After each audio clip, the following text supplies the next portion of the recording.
Games, Too Many Games, Too Many Games. We're at Too Many Games.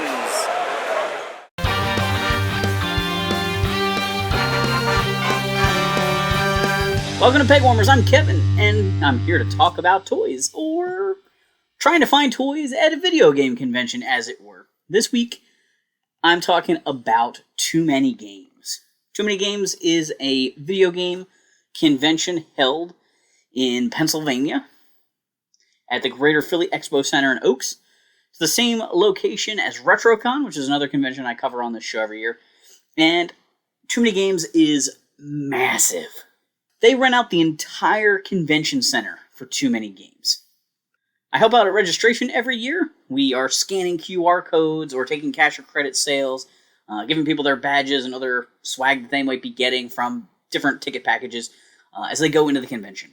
And this year, we really streamlined the process.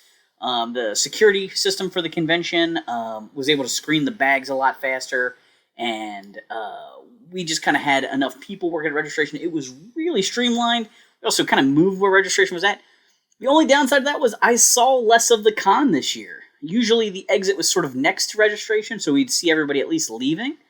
So I felt like I missed out on some of the cosplay this year. Speaking of cosplay, here's April and Casey as they left registration. I was trying to get a shot of them coming towards me, but I got them as they were leaving registration. They checked in at a different booth. Too Many Games has arcades, tournaments, the vendor hall, tabletop, guests, concerts, and an escape room.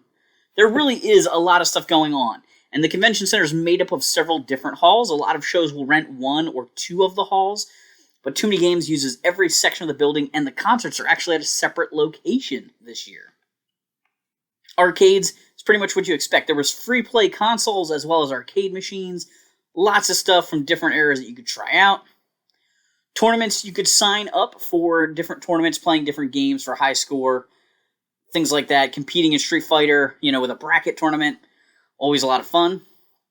The tabletop area has tons of board games that you can try out, but there's also some companies that make their own games there, showing off and doing demos of how to play their games. Guests area, of course, they always have a lot of celebrity guests, and I'll highlight a few of them as we get going. The concerts this year, there were 3 main concerts: Rex Viper, the AVGN's band, Psycho Stick, who I've enjoyed a couple of times at the show before, and Crush 40, who is known for doing music for Sonic the Hedgehog.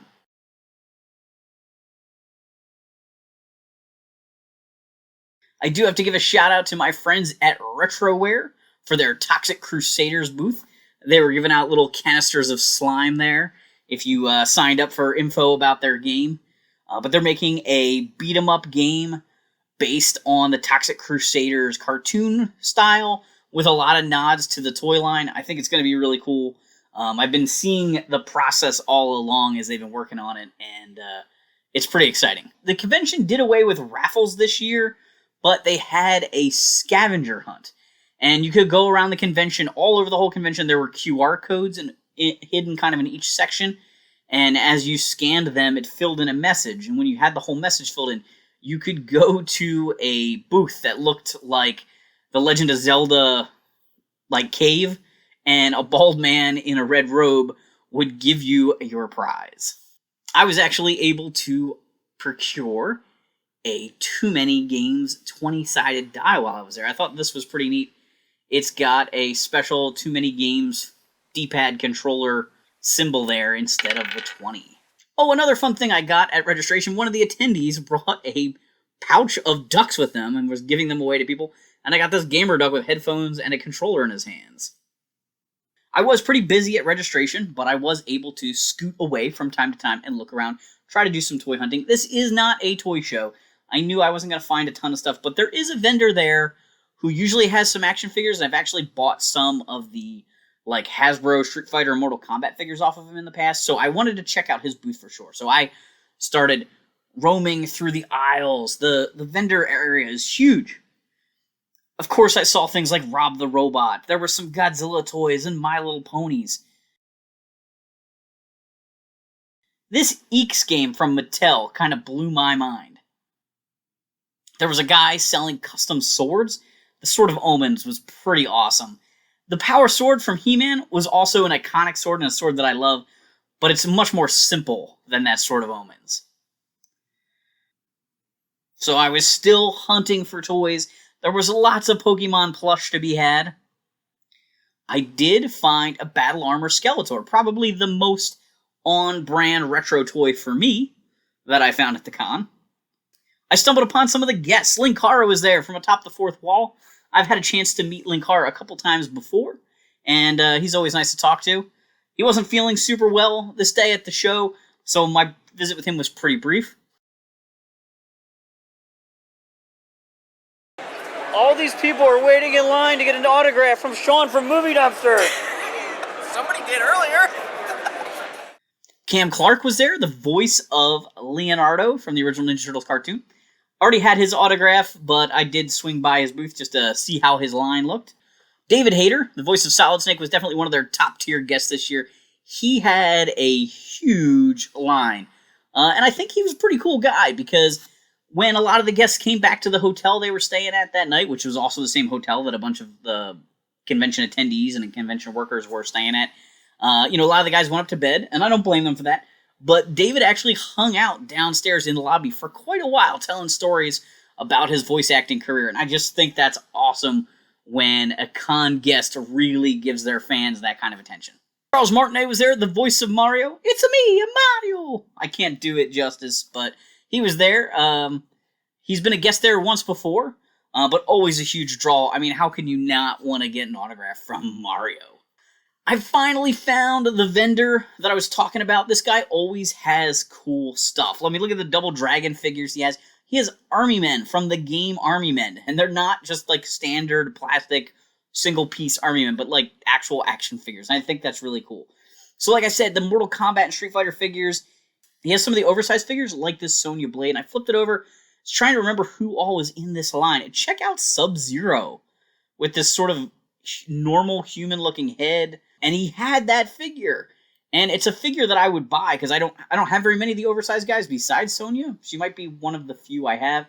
But his thumb was broken, and there were some marks on him and stuff. So I did end up passing on him. But that was my holdout, my hope for a great figure at the show.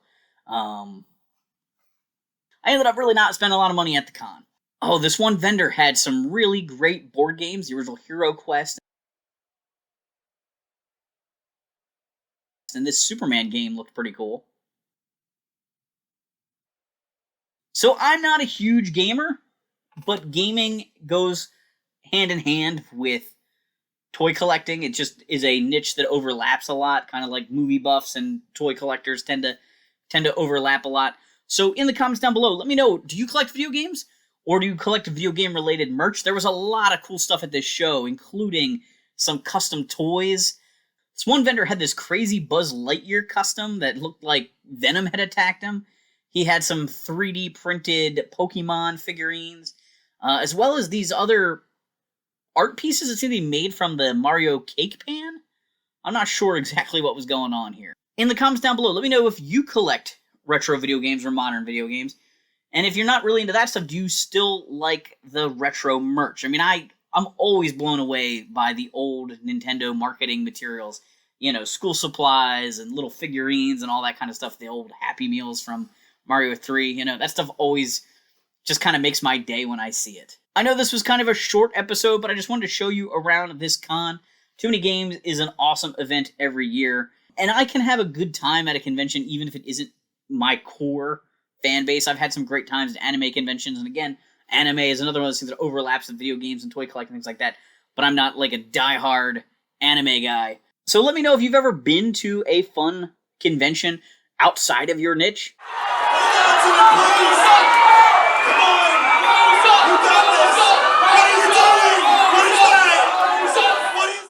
I always say that if you've never been to a convention, you got to find a convention related to the thing that you're into. If you're a golfer, if you're a collector, whatever it is you're into, find a show for you. You will have a great time spending the day with people with the same interests as you.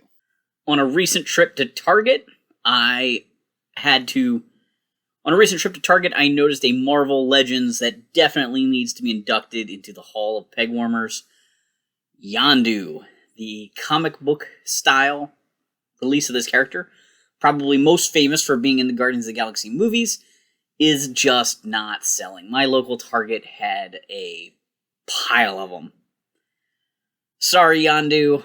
Only the diehards want you in your comic form, and there just aren't enough diehards for you to go around. A couple of toy news articles grabbed my attention recently, and I figured we could talk about them a little bit here.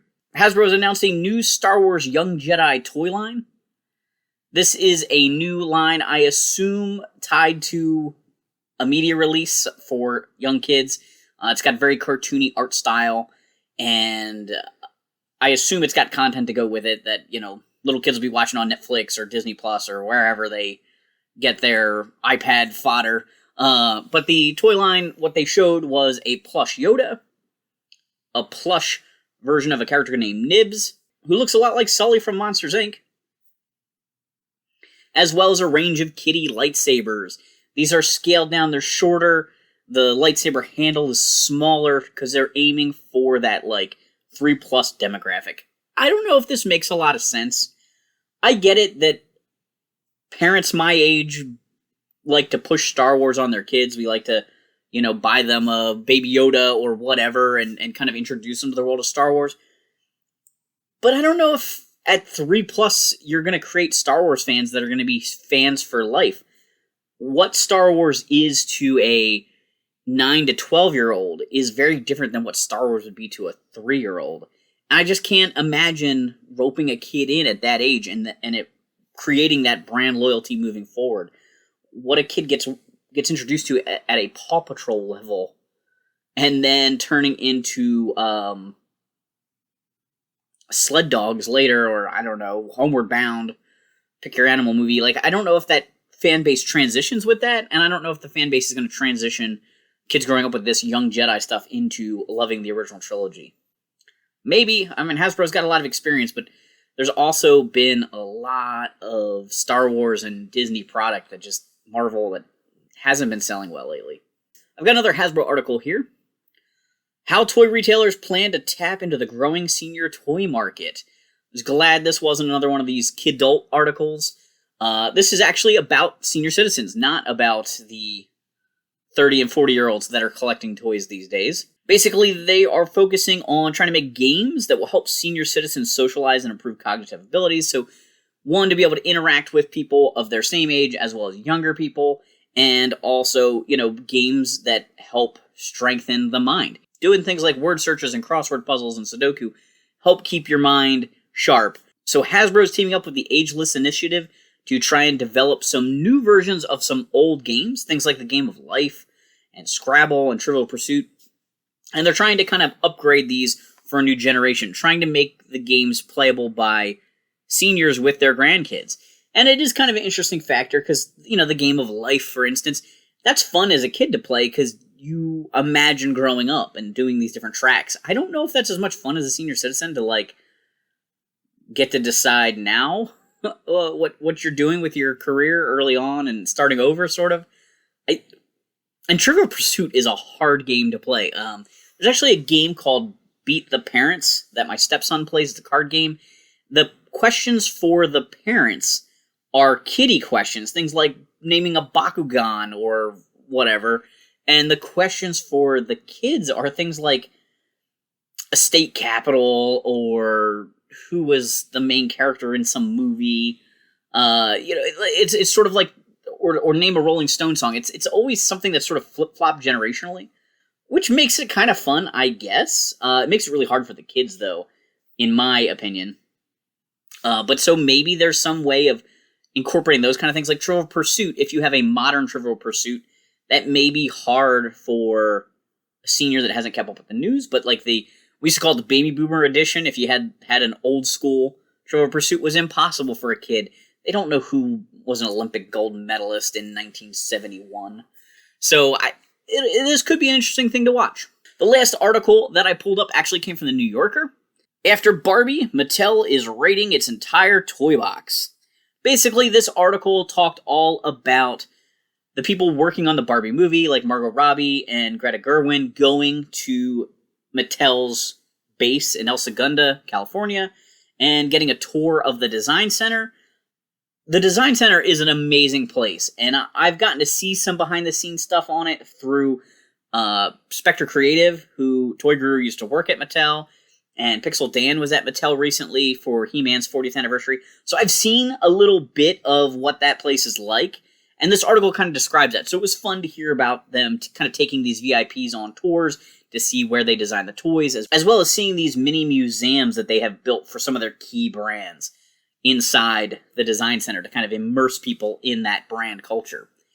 And it goes on to talk a lot about the process that went into developing the script for Barbie, and I found that whole thing very interesting, just like the whole thought process and getting involved. It was a pretty good read on all that. It moves on to brands like Masters of the Universe, that was once one of Mattel's biggest brands, and how they may try and bring them back into that movie setting.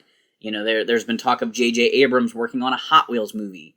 We've seen a Rock'em Sock'em Robot attempt with Real Steel, and there was the Battleship movie and Ouija, and they're not necessarily trying to always make all these movies an exact version of the game, right? Battleship really just kind of took the core concept of it, that it's a naval battle thing, and changed it, flipped it on its head with there being an alien invasion.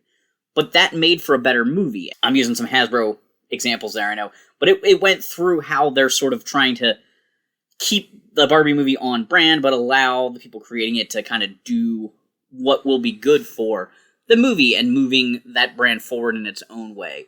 And so, I found that to be an interesting read. If you're interested in it, just do a Google search, you'll find it. It's a pretty good article. Thanks for watching this episode, guys. Make sure you hit the like button and subscribe. Feel free to share this video with a toy collecting friend or a video game collecting friend. If you want to support the channel further, consider joining our Patreon, and thanks for hanging on the peg with me.